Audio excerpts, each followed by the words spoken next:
Halo, Assalamualaikum, welcome back di channel Keluarga Rahmawan dan di fanpage Bright Kids Study Club. Kita mau melanjutkan membahas buku Bu Pena jilid 6C teman-teman ya. Bu Pena 6C tema 7 ya.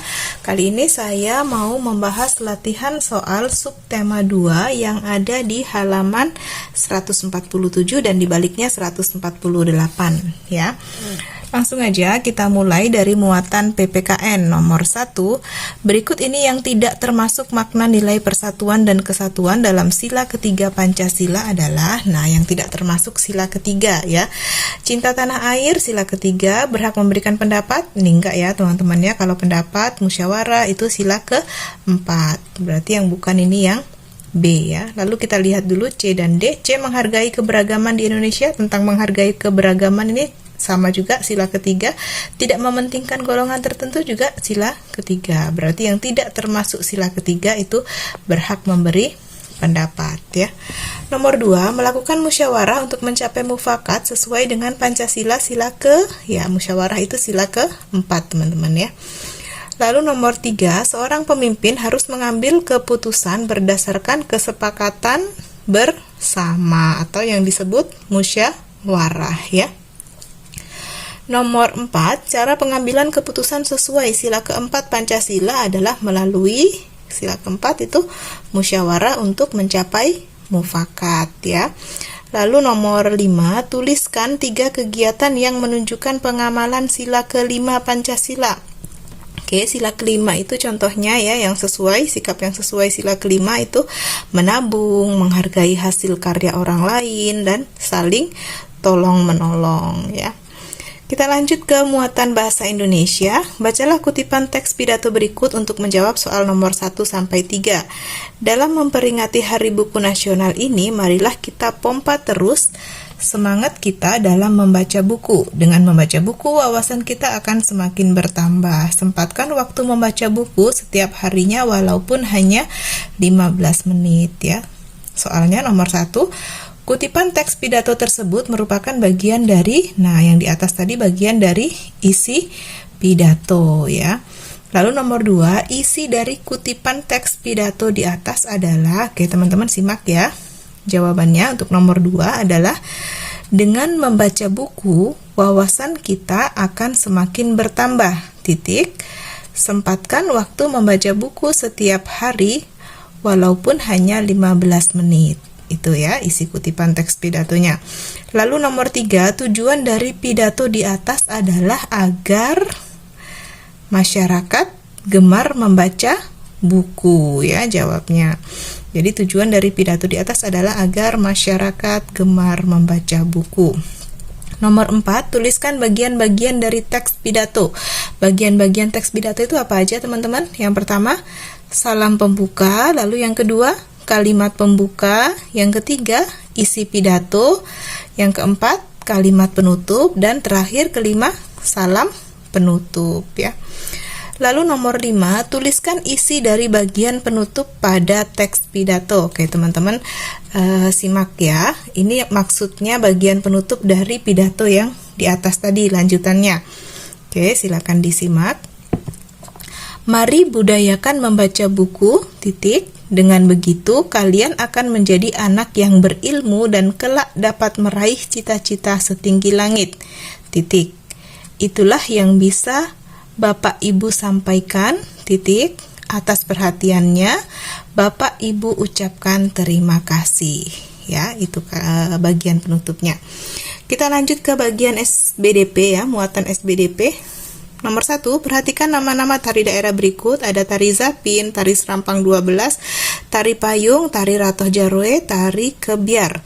Yang termasuk tarian berpasangan adalah nomor, kita lihat yang termasuk berpasangan adalah nomor 1, 2, dan 3 ya. Lalu nomor 2, tari Zapin merupakan tari berpasangan yang berasal dari daerah Riau teman-teman ya. Tari Zapin itu dari Riau.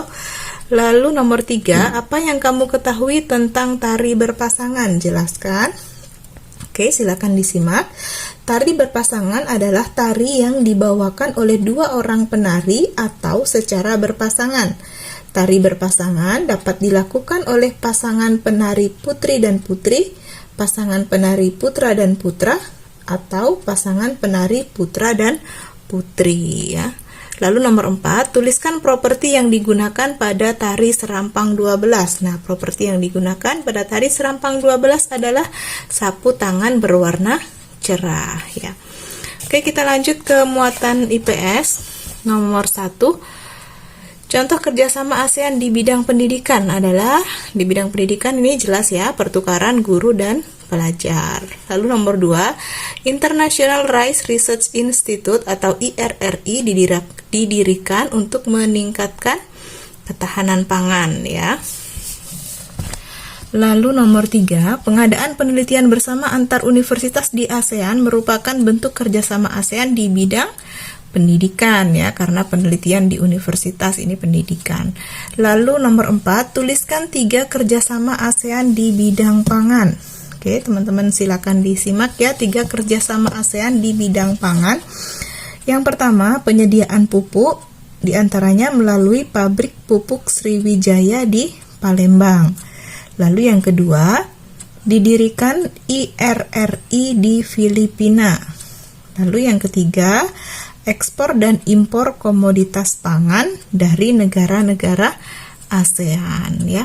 Kita lanjutkan yang terakhir nih, muatan IPA. Nomor 1, membersihkan tubuh secara teratur bertujuan agar badan bersih dan bebas dari bau badan. Lalu nomor 2, kita tidak boleh menggunakan handuk milik orang lain, tujuannya untuk menghindari penularan penyakit dan jamur sumber penyakit ya. Handuk itu termasuk perlengkapan pribadi, nggak boleh tukar-tukar dengan teman atau orang lain ya, karena bisa menularkan penyakit ataupun jamur sumber penyakit. Nomor 3, tuliskan jenis-jenis makanan yang baik bagi seorang yang memasuki masa pubertas. Nah, masa pubertas ini baik sekali jika suka mengkonsumsi buah, sayur, dan lauk yang mengandung protein tinggi ya. Lalu nomor 4, tuliskan tindakan yang tepat untuk menjaga kebersihan kamar mandi di sekolah. Nah, cara yang tepat untuk menjaga kebersihan kamar mandi di sekolah ini antara lain, yang pertama, silakan disimak ya. Yang pertama, menguras bak mandi dengan rajin. Yang kedua, tidak membuang sampah ke dalam kloset kamar mandi. Yang ketiga, memberikan pengharum ruangan agar kamar mandi tidak bau. Dan yang keempat, menyikat lantai kamar mandi setiap hari. Oke, udah selesai teman-teman ya pembahasan kita latihan subtema 2. Next kita akan lanjutkan latihan soal subtema 3 di video berikutnya ya. Jangan sampai ketinggalan ya. Jangan lupa untuk like, comment, subscribe, dan share juga ke teman-teman yang lain ya. Semoga bisa membantu teman-teman mengerjakan PR ataupun tugas sekolah ataupun belajar secara mandiri di rumah. Mohon maaf jika ada kekurangan. Thank you for watching. Bye-bye.